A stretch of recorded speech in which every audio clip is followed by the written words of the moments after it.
Hey, what's up everyone? Wanted to hop on here and make a quick review video of the Pixar popcorn maker that in my house gets a lot of use from my 4-year-old.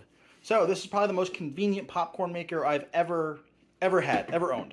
Number one, it has the top here. The top comes off and it is a bowl. Okay, when it's done, it's a popcorn bowl. You can use this as a vent, or you can use this down here to let any of the extra sediment or salt or oil kind of fall out the bottom, and you're just left with the popcorn. It's real simple.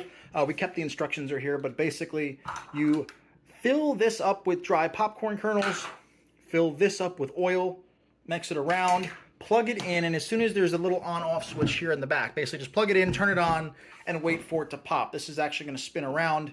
When you make it pop, make sure the cover is on and this red bit is off.